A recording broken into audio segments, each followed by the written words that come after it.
আল্লাহ রাব্বুল আলামিন বলেন, আমি কিয়ামতের দিন ন্যায় বিচারের আদালত কায়েম করব, এমন বিচারালয়, ফালা তুযলামু নাফসুন শাইআ, এমন বিচারালয় যেখানে কারো প্রতি কোনো জুলুম করা হবে না, অবিচার করা হবে না।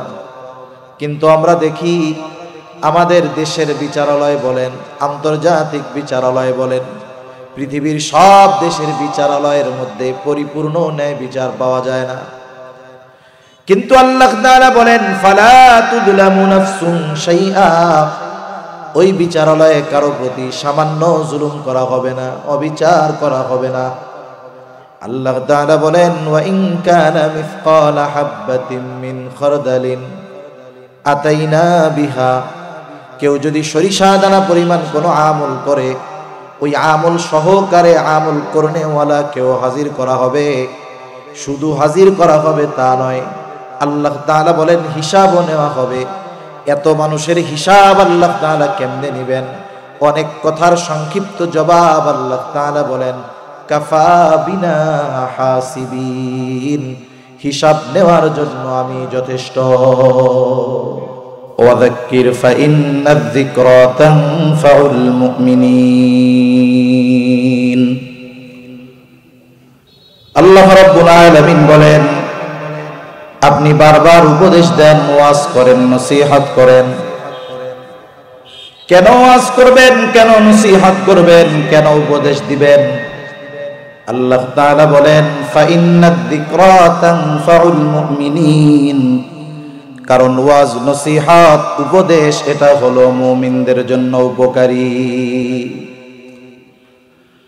কোরআনুল কারীমের মধ্যে যত আয়াত আছে, আল্লাহ রাব্বুল আলামিন বিধানাবলী সংক্রান্ত আয়াত নাজিল করেছেন 500। বাকি যত আয়াত আছে আল্লাহ তাআলা সব আয়াতগুলোর মধ্যে ওয়াজ, নসিহত, উপদেশ, উপমা, ঘটনা, কখনো নবীদের ঘটনা, কখনো কোন জালেমের ঘটনা, কখনো জান্নাত জাহান্নামের বর্ণনা, অতীতের অবাধ্য জাতির বর্ণনা, বাধ্য সম্প্রদায়ের বর্ণনা, আল্লাহ তাআলা এই বিষয়গুলোর ওয়াজ করেছেন, নসিহত করেছেন, উপদেশ দিয়েছেন। আবার অনেক সময় ঘটনা বর্ণনা করে আল্লাহ তাআলাই নিজে বলেন, আহসানাল কসস, সবচাইতে সুন্দর ঘটনা। আল্লাহ তাআলা এভাবে বান্দাদেরকে কোরআনুল কারীমের মধ্যে ওয়াজ করেছেন, উপদেশ দিয়েছেন। সাথে সাথে নবীজি সাল্লাল্লাহু আলাইহি ওয়াসাল্লামকে আল্লাহ তাআলা তার উম্মতদেরকে ওয়াজ করার উপদেশ দিয়েছে। নবীজি সাল্লাল্লাহু আলাইহি ওয়াসাল্লাম ওয়াজ করেছেন। নবীজি তার সাহাবায়ে কেরামকে যখনই সুযোগ পাইতেন তখনই ওয়াজ করতেন। যখন মসজিদে নামাজ শেষ, সাহাবায়ে কেরাম আছে, নবীজি ওয়াজ করতেন। সফরে চলতে এসেছেন, সাথে সাহাবায়ে কেরাম, নবীজি ওয়াজ করতেন। আবার দেখা গেছে এমনও হইতো নবীজি সাল্লাল্লাহু আলাইহি ওয়াসাল্লামের সাথে একজন, মাত্র একজন, নবীজি ওই একজনকেও অনেক গুরুত্বপূর্ণ ওয়াজ করতেন। যে হাদিসখানা আপনাদের খেদমতে পাঠ করেছি, রাসূলুল্লাহ সাল্লাল্লাহু আলাইহি ওয়াসাল্লাম এই হাদিসের মধ্যে, এই হাদিসটা একজন সাহাবীর কাছে বর্ণনা করছে, কিন্তু হাদিসটা এত গুরুত্বপূর্ণ হাদিস যে এই হাদিসের মধ্যে বান্দার হক এবং মানুষের হকের কথা চলে আসছে ছোট্ট একটা হাদিসের মধ্যে।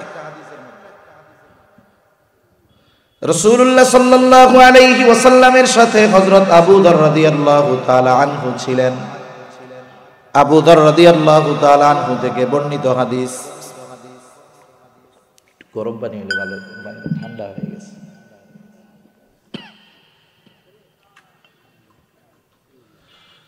আবু যর রাদিয়াল্লাহু তাআলা আনহু বলেন, ক্বালা লি রাসূলুল্লাহ সাল্লাল্লাহু আলাইহি ওয়াসাল্লাম, রাসূলুল্লাহ সাল্লাল্লাহু আলাইহি ওয়াসাল্লাম আমাকে বলেছেন। কি বলছে? বলে, ইয়া আবু যর, হে আবু যর, ইত্তাকিল্লাহা হাইথুমা কুনতা, হে আবু যর, তুমি যেখানেই থাকো না কেন আল্লাহ তাআলাকে ভয় করবা। হযরত আবু যর রাদিয়াল্লাহু তাআলা আনহুকে নবীজি বলতেছেন, হে আবু যর, যেখানেই থাকো না কেন ভয় করবা কাকে? আল্লাহ তাআলাকে। আল্লাহ তাআলাকে সর্বহালতে ভয় করবা। স্বাভাবিক ভয় মানুষকে দুই কারণে করে। কয় কারণে? দুই কারণে। কষ্ট হইতেছে না তো আপনাদের?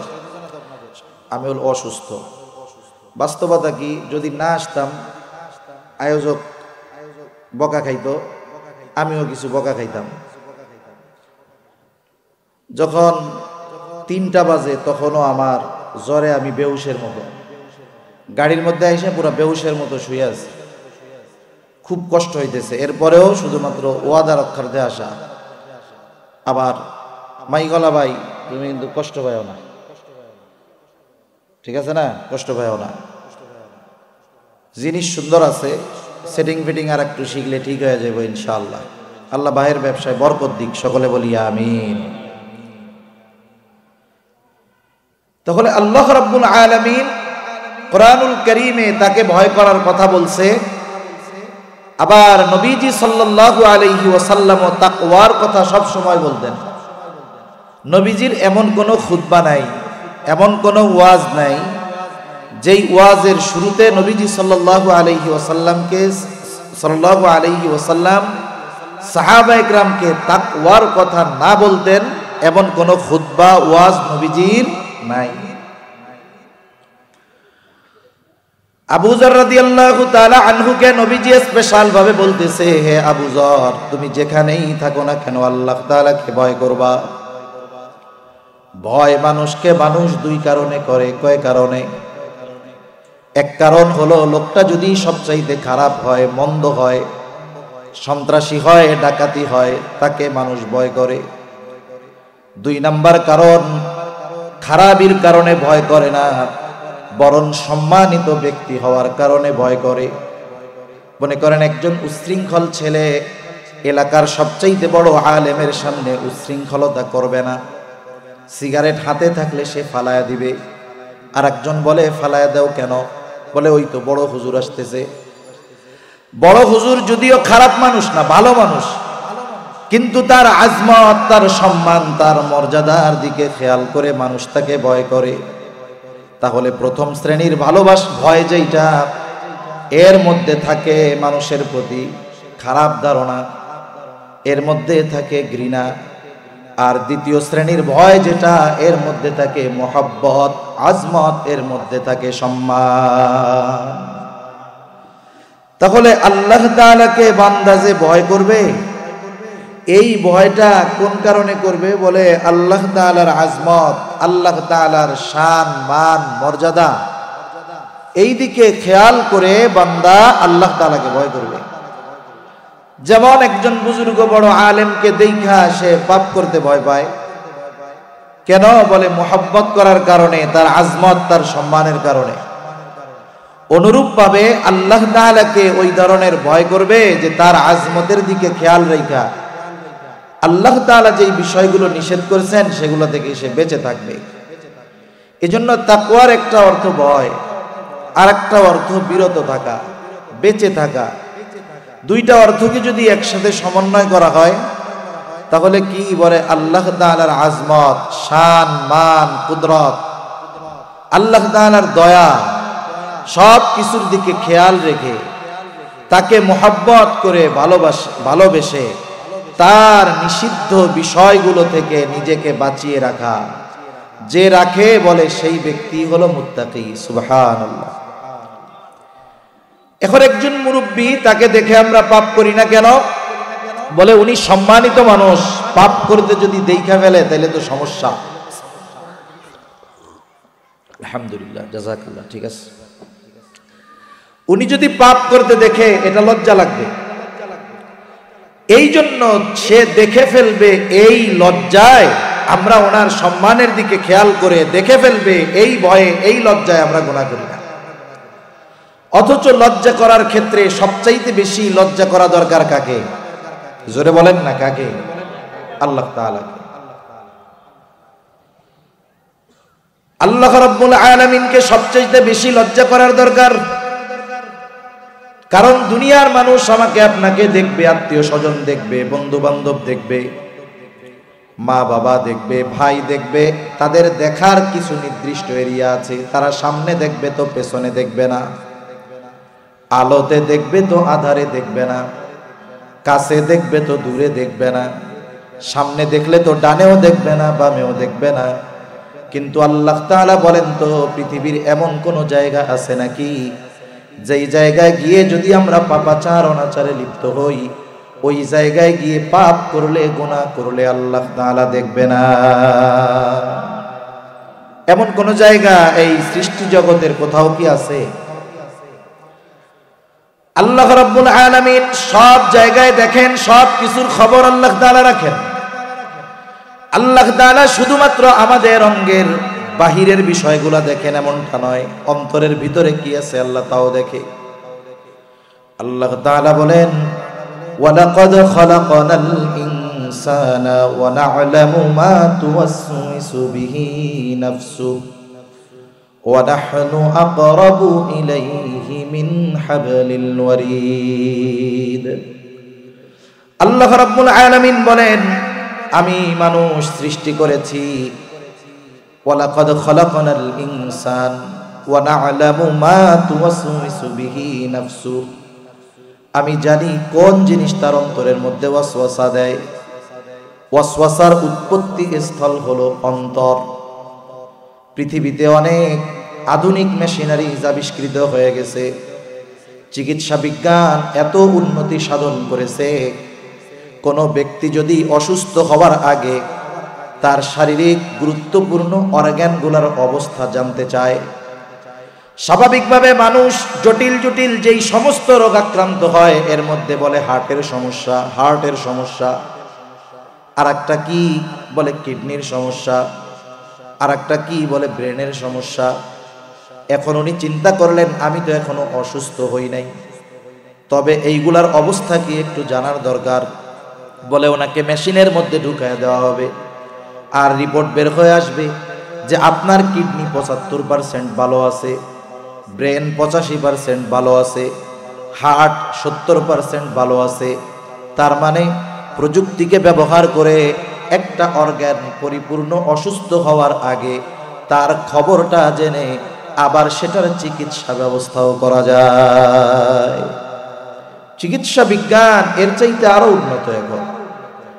কিন্তু বলেন তো, আমাকে আপনাকে যদি কোনো মেশিনের মধ্যে ভরে দেওয়া হয়, কোন মেশিন আছে যে যেখানে ভরে দিলে আমার আপনার অন্তরে কি ওয়াসওয়াসা দেয়, কে ওয়াসওয়াসা দেয়, এগুলো বের হয়ে আসবে? এরকম কোন মেশিন এই দুনিয়ায় আছে?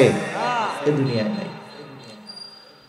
অথচ আল্লাহ তাআলা বলেন, ওয়া না'লামু মা তুওয়াসওয়িসু বিহি নাফসুহু, আমি জানি কোন জিনিস তোমার অন্তরের মধ্যে ওয়াসওয়াসা দেয়। আমরা যদি জিজ্ঞাসা করি, আল্লাহ আপনি কেমনে জানেন? আল্লাহ তাআলা বলেন, ওয়া নাহনু আকরাবু ইলাইহি মিন হাবলিল ওয়ারিদ।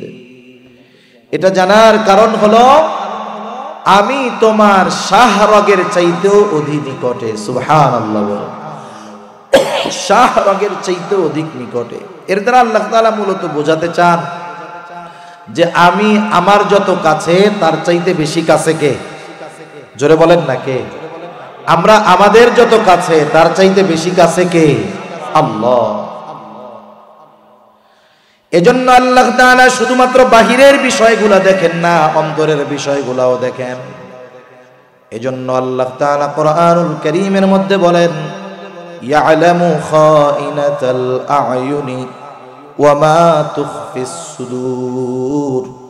আল্লাহ তাআলা বলেন, তিনি জানেন তোমরা চোখের কি খেয়ানত করো আর অন্তরে কি লুকায় রাখো, অর্থাৎ অন্তরের কি খেয়ানত করো সেটাও আল্লাহ তাআলা জানে। মহাসমুদ্রের একেবারে তলদেশে কয়েকশো মিটার পর্যন্ত সূর্যের আলো সমুদ্রের তলদেশে যায়। এরপরে আর সূর্যের আলো সমুদ্রের তলদেশে পৌঁছাতে পারে না। সেখানে অন্ধকার, কত অন্ধকার! আমাবস্যার কালো রাত্রির চাইতেও বেশি অন্ধকার ওইসব জায়গায়। মহাসমুদ্রের এমনও কিছু স্থান আছে যে জায়গাগুলোর গভীরতা প্রায় 14-15 কিলোমিটারের কাছাকাছি। সমুদ্রের গভীরতা 14-15 কিলোমিটারের কাছাকাছি। এই সমুদ্রের একেবারে তলদেশে বালুকণার উপরে অনেক প্রাণী চলাচল করে। এত ক্ষুদ্র, এত ছোট, হয়তো চোখ দিয়ে দেখা যাবে না, কিন্তু আল্লাহ তাআলা তো সামিউম বাসীর। আল্লাহ তাআলা ওই সমুদ্রের অতল গভীরে কালো অন্ধকারের মধ্যে ক্ষুদ্র একটা প্রাণী সমুদ্রের তলদেশে চলাচল করে, ওটাকে তো আল্লাহ তাআলা দেখেনি, সাথে সাথে ওইটা চলাচলের কারণে যে আওয়াজ হয় সেটাও আল্লাহ তাআলা শুনতে পায়। সুবহানাল্লাহ। এখন বলেন, আমরা যদি পাপ কাজ করতে চাই, কোন জায়গা আছে যাওয়ার মতো? হযরত লোকমান একজন প্রজ্ঞাবান ব্যক্তি ছিলেন। উনি ওনার সন্তানদেরকে কিছু উপদেশ দিয়েছেন, নসিহত করেছেন। হযরত লোকমানের সময়কাল হলো দাউদ আলাইহিস সালামের আগে। দাউদ আলাইহিস সালাম নবুয়ত পাওয়ার আগ পর্যন্ত হযরত লোকমান ওই এলাকার মানুষের মধ্যে মাসলা মাসাইল বর্ণনা করতেন, ওয়াজ নসিহত করতেন। তা উনি ওনার সন্তানকে কিছু সুন্দর ওয়াজ করছে। ওয়াজগুলো আল্লাহ তাআলার কাছেও খুব পছন্দনীয় হয়েছে। ওয়াজগুলো আল্লাহ তাআলা লোকমান আলাইহিস সালামের পরে কোন নবীকে আল্লাহ তাআলা এই ওয়াজগুলো করেন নাই।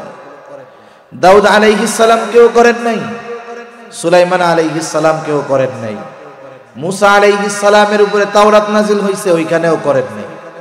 ঈসা আলাইহিস সালামের উপরে ইনজিল, ওখানেও করেন নাই।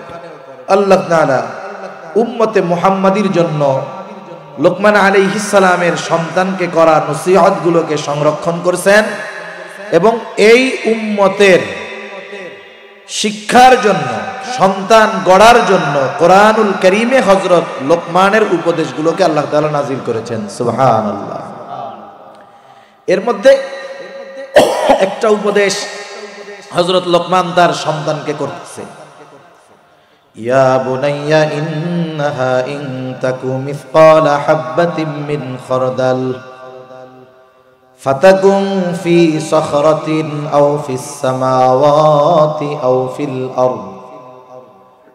ফিল আরদি ইয়াতি বিহাল্লাহ। হযরত লোকমান তার সন্তানকে বলে, ইয়া বুনাইয়া ইন্নাহা ইন তাকু মিসকালা হাববাতিন মিন খারদাল, হে আমার বৎস, তোমার আমলটা, সেই আমলটা ভালো আমল হোক আর মন্দ আমল হোক, কাজটা ভালো হোক চাই মন্দ হোক, ইন্নাহা ইন তাকু মিসকালা হাববাতিন মিন খারদাল, যেই আমলটা তুমি করেছো যেটা পরিমাণে সরিষা দানার মতো, এই সরিষা দানা পরিমাণ আমলটা ভালো হোক চাই মন্দ হোক, আর এই আমলটা তুমি যেখানেই করো না কেন, ফাতাকুন ফি সখরা, যদি করো তুমি পাথরের মধ্যে, আও ফিস সামাওয়াত, আসমানেও যদি করো, আও ফিল আরদ, জমিনের মধ্যেও যদি ওই সরিষা দানা পরিমাণ আমলটা করো, আমল যত ক্ষুদ্র হোক না কেন, যেখানেই করা হোক না কেন, ইয়াতি বিহাল্লাহ, তোমার ওই আমলটা যিনি হাজির করবেন তিনি কে? আনাস রাদিয়াল্লাহু তাআলা আনহু থেকে বর্ণিত হাদিস, নবীজি সাল্লাল্লাহু আলাইহি ওয়াসাল্লাম বলেন, যখন কেউ কোনো আমল করে, যদি সে ওই আমলটা এমন কোন পাথরের মধ্যে করে, বলে কেমন পাথর? বলে যেই পাথরে ঢোকারও কোনো দরজা নাই, বাহির হওয়ারও কোনো দরজা নেই। এখন মনে করেন বড় একটা পাথর, এই পাথরের মধ্যে যদি ঢোকার দরজাই না থাকে, ওইখানে গিয়ে আমল করবে কেমন? দরজাই নাই। নবীজি বোঝাতে চাচ্ছেন যে ওটাও যদি সম্ভব হয়, আর ওই পাথরের মধ্যে গিয়ে যদি কোনো আমল করা হয়, যত ক্ষুদ্র হোক না কেন, ওই আমলটা কিয়ামতের দিন হাজির করবেন কে? শুধু তাই না, একটা আমল করছে আল্লাহ তাআলা ওইটাকে তো হাজির করবে, সাথে সাথে আমল করনেওয়ালা কেও আল্লাহ তাআলা হাজির করবে। সুবহান। হাজির তো করবে, আবার আমলের আলোকে তার বিচার আচরণ। আল্লাহ তাআলা বলেন وَنَضَعُ الْمَوَازِينَ الْقِسْطَ لِيَوْمِ الْقِيَامَةِ فَلَا تُظْلَمُ نَفْسٌ شَيْئًا وَإِنْ كَانَ مِثْقَالَ حَبَّةٍ مِّنْ خَرْدَلٍ أَتَيْنَا بِهَا وَكَفَى بِنَا حَاسِبِينَ। আল্লাহ রাব্বুল আলামিন বলেন, আমি কিয়ামতের দিন ন্যায় বিচারের আদালত কায়েম করব, এমন বিচারালয়। ফালা তুযলামু নাফসুন শাইআ, এমন বিচারালয় যেখানে কারো প্রতি কোনো জুলুম করা হবে না, অবিচার করা হবে না। কিন্তু আমরা দেখি আমাদের দেশের বিচারালয় বলেন, আন্তর্জাতিক বিচারালয় বলেন, পৃথিবীর সব দেশের বিচারালয়ের মধ্যে পরিপূর্ণ ন্যায় বিচার পাওয়া যায় না। কিন্তু আল্লাহ তাআলা বলেন ফালা তুযলামু নাফসুন শাইআ, ওই বিচারালয়ে কারো প্রতি সামান্য জুলুম করা হবে না, অবিচার করা হবে না। আল্লাহ তাআলা বলেন ওয়া ইন কানা মিসকালা হাববাতিন মিন খারদালিন আতাইনা বিহা, কেউ যদি সরিষা দানা পরিমাণ কোনো আমল করে, ওই আমল সহকারে আমল করনেওয়ালা কেউ হাজির করা হবে। শুধু হাজির করা হবে তা নয়, আল্লাহ তাআলা বলেন হিসাবও নেওয়া হবে। এত মানুষের হিসাব আল্লাহ তাআলা কেমনে নেবেন? অনেক কথার সংক্ষিপ্ত জবাব আল্লাহ তাআলা বলেন কাফা বিনা হাসিবিন, হিসাব নেওয়ার জন্য আমি যথেষ্ট। তাহলে বলেন দেখি, পৃথিবীর কোথাও সরিষা দানা পরিমাণ কোনো গুনার কাজ করে বেঁচে যাওয়ার বা ওই আমল ধ্বংস হয়ে গেছে আর ধরা পড়বো না, এই চিন্তা করার কোনো সুযোগ আছে? এই চিন্তাধারা আমাদের মধ্যে নাই, যার কারণে আমাদের চারিত্রিক উন্নতি সাধিত হচ্ছে না। যদি হতো তাহলে আমরা পাপাচারে লিপ্ত হইতাম না। আল্লাহ সুবহানাহু ওয়া তাআলা নিজে তো সব কিছুই দেখেন, সাক্ষী হিসাবে আল্লাহ একাই যথেষ্ট। কাফা বিল্লাহি শাহীদা, আল্লাহ তাআলা তো সাক্ষী হিসাবে যথেষ্ট। এরপরেও আরো অনেকে আমাদের কর্মের ব্যাপারে খবর রাখে। যেমন আল্লাহ তাআলা আমাদের প্রত্যেকের দুই কাঁধে দুইজন ফেরেশতা নিযুক্ত করে দিয়েছেন। সম্মানিত লেখক দ্বয়, এনারা কি করে? আল্লাহ তাআলা বলেন কিরামান কাতিবিনা ইয়ালামুনা মা তাফআলুন, সম্মানিত লেখক দ্বয় জানে তোমরা কি আমল করো। শুধু জানে তা নয়, এরা আমাদের কর্মের ব্যাপারে সাক্ষী হয়, সাথে সাথে আমাদের কর্মগুলো লিখিত আকারে সংরক্ষণ করে থাকে। আবার আরো একজন ফেরেশতা আছে, বলে তার কাজ কি? বলে আমাদের কথাগুলোকে রেকর্ড করে। আল্লাহ তাআলা বলেন মা ইয়ালফিযু মিন কাওলিন ইল্লা লাদাইহি রাকীবুন আতীদ, সদা সতর্ক, সদা তৎপর একজন ফেরেশতা। মানুষ জবান থেকে যাই বলে সাথে সাথে ওইটারে কি করে? রেকর্ড করে ফেলে। আমরা যে কথাগুলো বলি, আধুনিক বিজ্ঞান বলে কথাগুলো ধ্বংস হয়ে যায় না, নিঃশেষ হয়ে যায় না, কথাগুলো সব বাতাসে আছে। এবং গবেষকরা গবেষণা করতেছে যে এই কথাগুলো যেহেতু বাতাসে আছে, বাতাসের মধ্য থেকে অতীতের বড় বড় মনীষীদের যেই ভয়েস, টোন, কথা, এগুলোকে ফাইন্ড আউট করার, বের করার চেষ্টা প্রচেষ্টা তারা চালিয়ে যাচ্ছে। হয়তো সফল হতেও পারে আল্লাহ চাইলে। একটা জিনিস দেখেন, আমাদের কথা বাতাসের মধ্যে চলাচল করে, এটা কেমনে বুঝতে পারি? সহজ বোঝা। আপনার আত্মীয় স্বজন আছে আমেরিকাতে, সৌদি আরবে, ইউরোপের কোনো কান্ট্রিতে। আমেরিকা 15,500 কিলোমিটার দূরে আপনার আত্মীয়। আপনি তার সাথে একটু কথা বলতে চান, তাকে একটু দেখতে চান, কি করেন? বলে দুইজনেই নেট কানেকশনে আছে। আপনি তাকে অডিও কল বা ভিডিও কল দিয়ে দিলেন। বলেন তো, আপনার এই কণ্ঠ, আপনার এই চেহারা আমেরিকা পৌঁছাইতে কয়দিন লাগবে?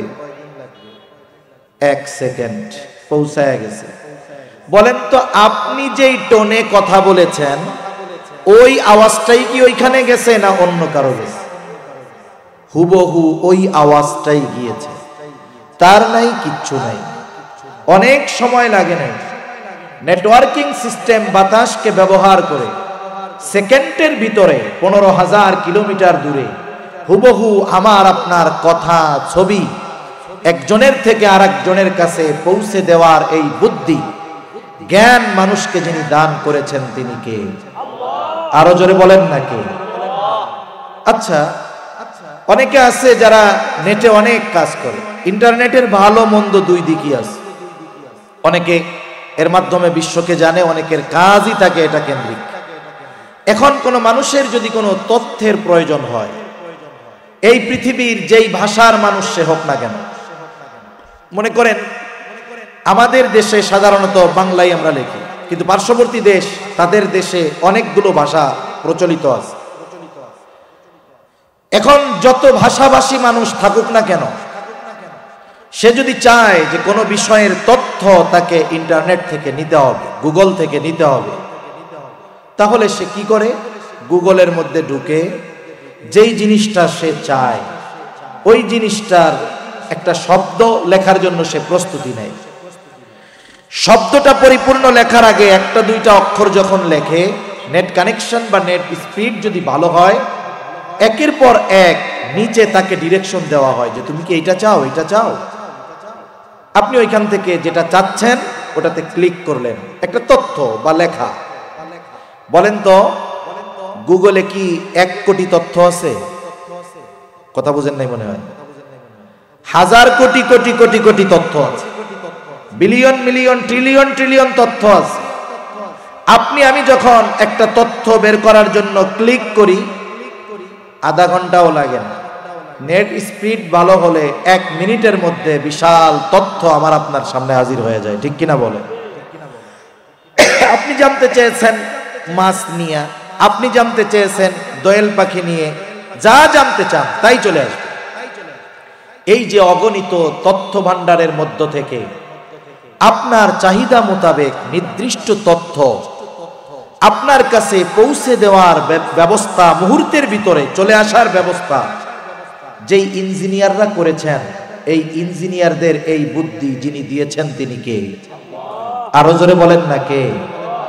সে আল্লাহ যদি বলে যে বাতাস, তোমার গোটা আকাশে যত কথা ছড়িয়ে আছে তার মধ্য থেকে অমুকের কথাগুলো আমারে আলাদা করে দাও, এটা কি আল্লাহর জন্য শুধু সহজ না অতি সহজ?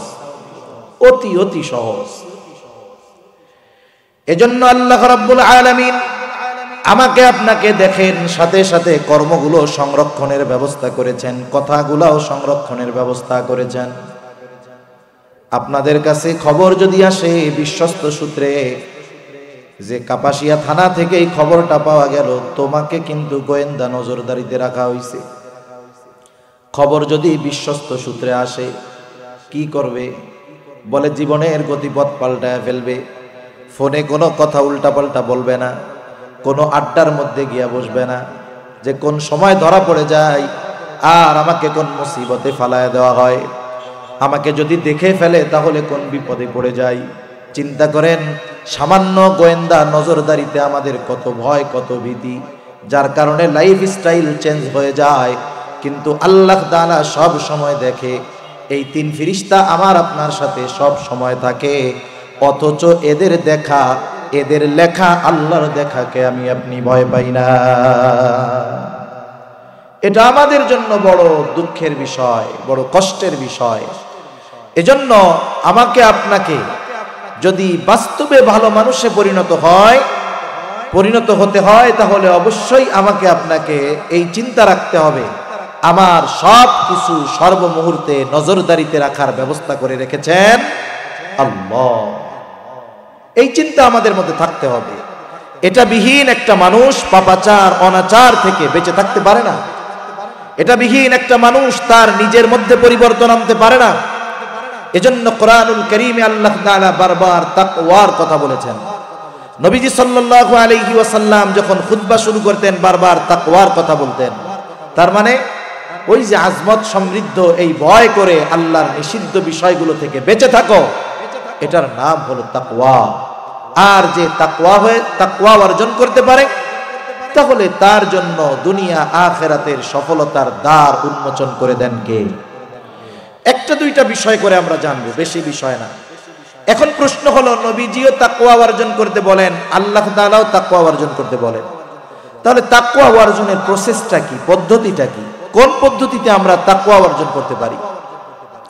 কোরআনুল কারীমের সুন্দর একটি বিষয় হলো যে আল্লাহ তাআলা কোরআনে যত আদেশ করেন সব আদেশগুলো বাস্তবায়ন করার পদ্ধতিও আল্লাহ তাআলা কোরআনে বলে দেন। সুবহানাল্লাহ।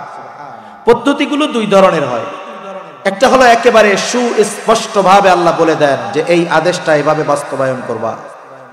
আরেকটা নির্দেশ করেন কিন্তু পদ্ধতিটা সুস্পষ্টভাবে বলেন না, পদ্ধতিটা সুস্পষ্টভাবে না বলে এর সূত্র জানায় দেন যে এই সূত্রের আলোকে সামনে চললে তাহলে এই আদেশ বাস্তবায়নের পথ তুমি পেয়ে যাবে।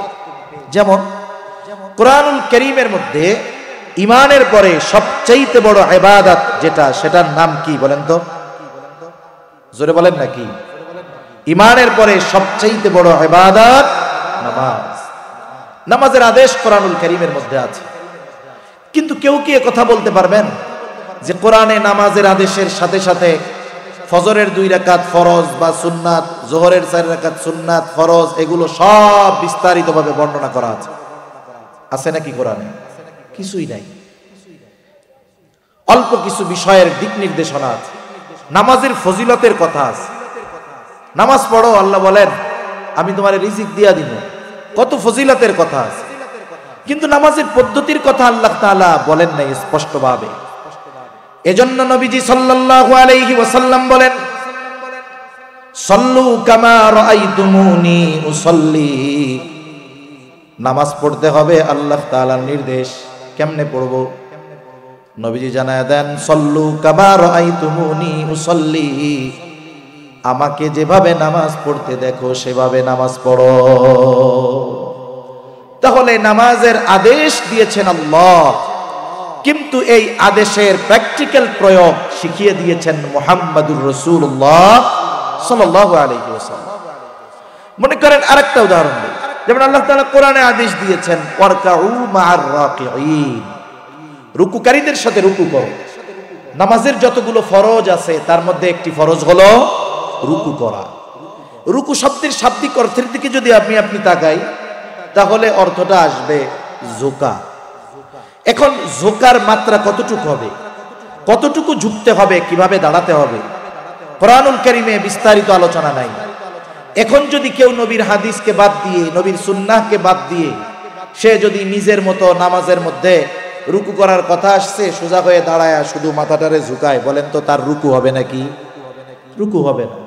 তার মানে আল্লাহ সুবহানাহু ওয়া তাআলা আদেশ করেছেন রুকু করার, কিন্তু কতটুকু ঝুঁকতে হবে, কিভাবে থাকতে হবে, কতটুকু সময় থাকতে হবে সেটা শেখার জন্য ডিরেকশন দিয়ে দিয়েছেন যে এটা আমার হাবিবের কাছ থেকে শিখে নাও। সুবহানাল্লাহ। আল্লাহ তাআলা কোরআনুল কারীমের মধ্যে তাকওয়া অর্জন করার নির্দেশ দেওয়ার সাথে সাথে অর্জন করার কিছু পদ্ধতি আল্লাহ বলে দিয়েছেন। এক নাম্বার আল্লাহ তাআলা বলেন, ইয়া আইয়ুহাল্লাযীনা আমানুত্তাকুল্লাহ ওয়া কুনু মা'আস সাদিকিন। আল্লাহ তাআলা বলেন, হে ঈমানদারেরা, আল্লাহ তাআলাকে ভয় করো। বলে ভয় কি জিনিস আগেই কইছি, আল্লাহর আজমতকে খেয়াল রেখে তার নিষিদ্ধ বিষয়গুলো থেকে বেঁচে থাকো। এখন কেমনে বাঁচবো, কেমনে তাকওয়া অর্জন করব? আল্লাহ তাআলাই বলেন, বান্দা কুনু মা'আস সাদিকিন, তুমি সত্যবাদীদের সঙ্গী হয়ে যাও। আল্লাহ তাআলা এখানে আবেদিন বলেন নাই, আল্লাহ তাআলা সত্যবাদিতাকে উল্লেখ করেছেন। তার মানে কি? বুজুর্গানে দিন বলেন, একটা মানুষ প্রকৃতপক্ষে সাদিক তখনই হতে পারে যখন তার মধ্যে অন্যান্য সব ভালো গুণের খোঁজ পাওয়া যায়। সে যখন অন্যান্য সব ভালো গুণে গুণান্বিত তখনই সে প্রকৃত সাদিক হতে পারে, এর আগ পর্যন্ত হতে পারে না। এই জন্য দেখেন কাফেররা আমার আপনার নবীকে নবুয়তির বহু পূর্বে বিশেষ করে যে দুটি গুণে গুণান্বিত করেছেন এর মধ্যে একটা হলো as-সাদিক, সত্যবাদী, আরেকটা হলো আল আমিন, আমানতদার। তাহলে সত্যবাদীদের সঙ্গী হয়ে যাও, নেককার বান্দাদের সঙ্গী হয়ে যাও, ভালো গুণে যারা গুণান্বিত তাদের সঙ্গী হয়ে যাও।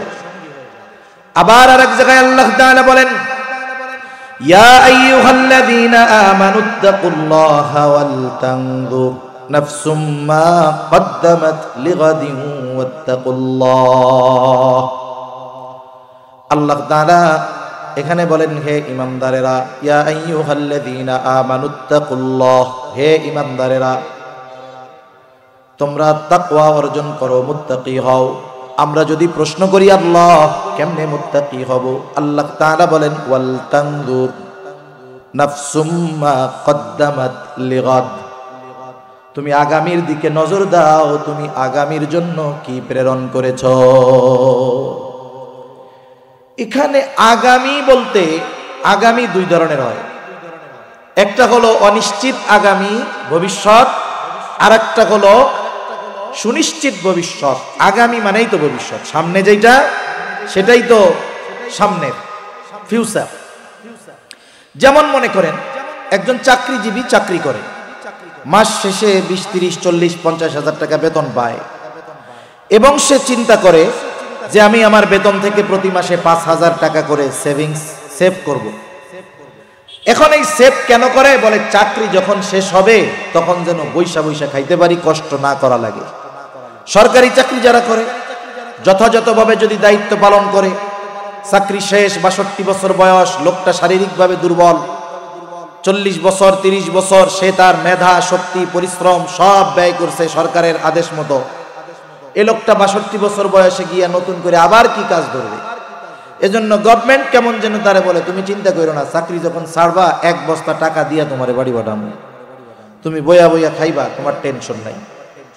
ও আলাদা করে আরো কিছু জমায় যেন বুড়াকালে আরো ভালোভাবে চলতে পারি। বলেন তো, এই যে বুড়াকালে বসে বসে খাবে এই চিন্তায় সরকারও জমায়, উনিও জমায়, এর কি নিশ্চয়তা আছে বুড়াকালে এই সম্পদ উনি ভোগ করতে পারবে? এটা কি ভবিষ্যৎ? অনিশ্চিত ভবিষ্যৎ। আর আমরা সবচাইতে চিন্তিত থাকি অনিশ্চিত ভবিষ্যতের ব্যাপারে, যেটার কোনো বিশ্বাস নাই। অথচ আল্লাহ তাআলা আমাদেরকে যেই আগামী যেই ভবিষ্যতের দিকে খেয়াল করতে বলতেছেন সেটা হলো সুনিশ্চিত ভবিষ্যৎ, যে ওই জায়গায় ভালো থাকার জন্য তুমি কি পাঠাইছো, এই চিন্তা আমাদের করা দরকার। এজন্য বুজুর্গানে দিন একটা শব্দ বলেন, মুহাসাবা, হিসাব করা, হিসাব। এই হিসাব টাকা পয়সার হিসাব না, এই হিসাব হলো নিজের সাথে নিজের একটা হিসাব। যেমন আপনাদের আশেপাশে অনেক বড় বড় বাজার আছে, বড় বাজারের বড় ব্যবসায়ী যিনি, একদিনে হঠাৎ করে বড় ব্যবসায়ী হন নাই। অনেক ব্যবসায়ী আছে 2, 3, 5 হাজার টাকার পুঁজি নিয়ে ব্যবসা শুরু করেছে। ব্যবসায়িক সততা সাথে সাথে ব্যবসার নিয়ম কানুন যথাযথভাবে পালন করে আল্লাহ তাআলার রহমতে ওই 3,000 টাকার মালিক এখন 3,000 কোটি টাকার মালিক। অনেকে আছে আশেপাশ থেকে সুদের লোনও নেন, অনেকে আছে। এই যে বড় বাজারের বড় দোকানদার, তাদের একটা রুলস থাকে, দোকান বা বাজার বন্ধ হয় 10টায়, উনি শাটার নামায়া দিচ্ছেন 9টার সময় বা 9:30। এবার উনি দোকানে ভিতরে বসে কি করেন? আধা ঘন্টা সারাদিনের হিসাব ক্লোজ করেন। সাধারণত 3টা হিসাব করা হয়। একটা কি বলে, আজকে সারাদিনে বেচলাম কত, 2 নাম্বার বাকি গেল কত, আর একটা হিসাব করে মাল রাখলাম কয় টাকা। এই বিক্রয় এটার উপরে নির্ভর করে যে যেই ব্যবসা করে এবার একটা সামারি বের করে যে আজকে আমার 1 লাখ সেল, আমার লাভ হইছে 25% হিসাবে 25,000। 1 লাখে লাভ কত আছে? একটু কথা বলেন না। 25,000। এখন উনি বাকির খাতার দিকে তাকিয়ে দেখে আজকে আমার বাকি গেছে 25,000। বলেন তো আজকের লাভ কি তার কাছে আছে? জোরে বলেন আছে? আচ্ছা, তাহলে আজকের লাভ তার পকেটে নাই, আর এদেশের মানুষ বাকি নিয়ে যে কি করে এটা অনেক দোকানদার জানে। এখন উনি কি করবেন? বের হওয়ার সময় কর্মচারীদেরকে বলেন, এই শোনো, আজকে 1 লাখ টাকা সেল হইছে, কিন্তু 25,000 টাকাই বাকি, তার মানে আমার লাভের টাকা পুরাটাই মানুষের পকেটে। এখন শোনো, কালকে থেকে আমার আব্বা আসলেও 1 টাকা বাকি দিবে না, প্রয়োজনে বিক্রি 50,000 হবে, নগদ লাভ যা পকেটে থাকবে। কথা বুঝেন নাই? এখন সারা দিনের এক হিসাব করার পরে সে আগামী দিনের জন্য কি সিদ্ধান্তে উপনীত হয়েছে যে আগামী দিন আমি আর বাকি দিব না। আমার সেল 25,000 কম হোক, এই 75,000-এর যেই লাভটা আসবে সেটা তো আমার পকেটে থাকবে, কিন্তু সেল বেশি হয়েছে, বাকি যাওয়ার কারণে লাভ তো আর আমার কাছে নাই, বরং আজকে আমি যা খরচ করছি মূলধন থেকে। আর টাকা হলো এমন, যতক্ষণ যার পকেটে বলে ততক্ষণ সেই মালিক। একজন দোকানদার যদি যথাযথভাবে তার ব্যবসার হিসাব করে, তাহলে সে আগামী দিনের ব্যবসা কেমন হবে এটাকে সামনে রেখে এক সময় সে সফল ব্যবসায়ীতে পরিণত হয়।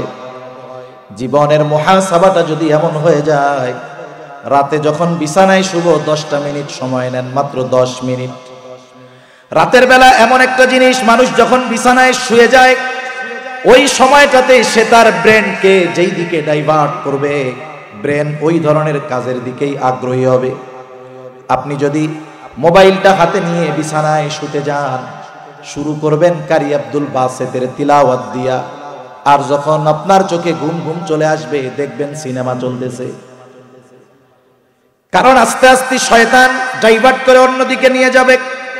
কিন্তু আমি আপনি যদি রাতে শোয়ার সময় প্রথমেই চিন্তা করতাম, আহারে আমার কত বন্ধু, কত আত্মীয় স্বজন রাতের বেলায় বিছানায় শুয়েছে আর সকালে ঘুম থেকে উঠে নাই, যদি আমারও আজকে রাতটা শেষ রাত হয়ে যায়, আগামী দিন যদি আল্লাহর সামনে দাঁড়াতে হয়, কি জবাব আল্লাহ তাআলার কাছে দিব? হায়রে কত মন্দ কাজ করি। এইবার একটু চোখ বন্ধ করে সারা দিনের সামারি টান দেন। আজকে সারা দিনে ভালো কাজ কত, সারা দিনে মন্দ কাজ কত। আমি বলতে পারি আমার সারা দিনের ভালো কাজ মন্দ কাজ আমি 5 মিনিটও লাগবে না বাহির করে ফেলতে পারবো।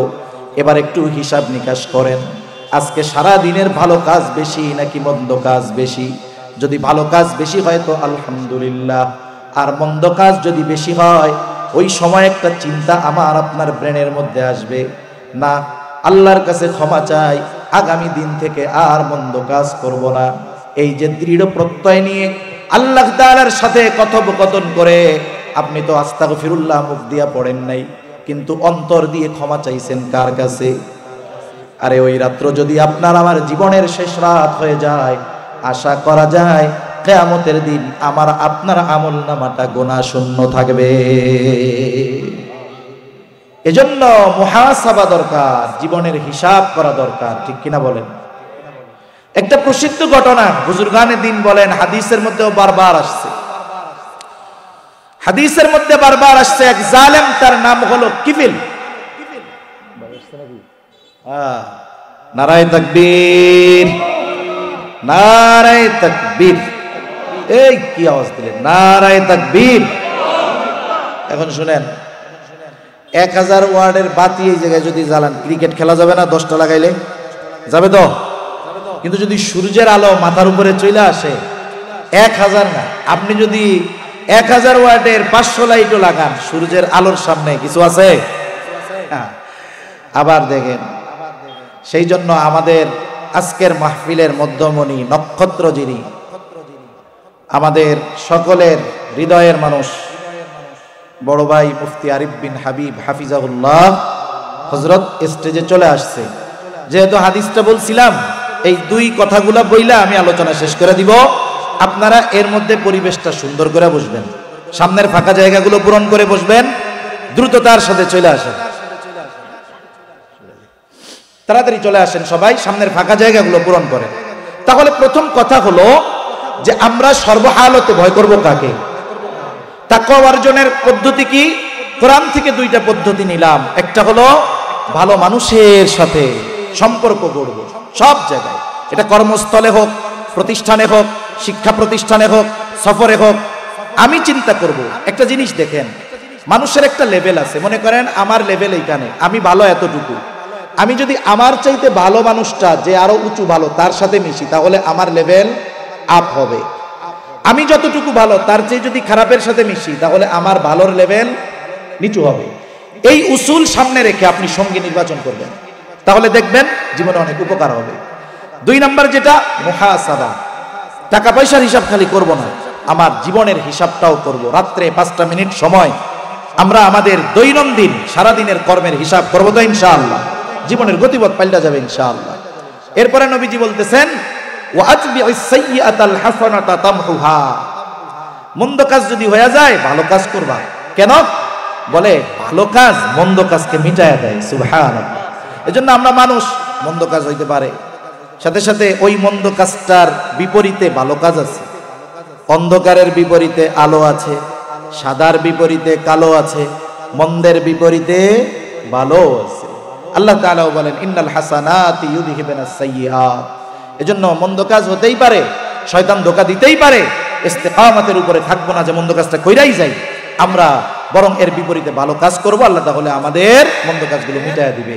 3 নাম্বার ওয়া খালিকিন নাসা বিখুলুকিন হাসানিন, মানুষের সাথে সদাচরণ করব। এর দ্বারা বুজুর্গানে দিন বলেন ব্যাপক অর্থবোধক একটি কথা, যে যত মানুষের যত ধরনের হক আছে সব ধরনের হকগুলো আদায় করব। নবীজির এই গুরুত্বপূর্ণ নসিহত মাখা হাদিস থেকে যতটুকু আমরা মুযাকারা করলাম, আল্লাহ তাআলা আমাদের স্মরণ রেখে আমল করার তৌফিক দান করেন। আমিন। ওয়া আখিরু দাওয়ানা আনিল হামদুলিল্লাহি রাব্বিল আলামিন। আসসালামু আলাইকুম।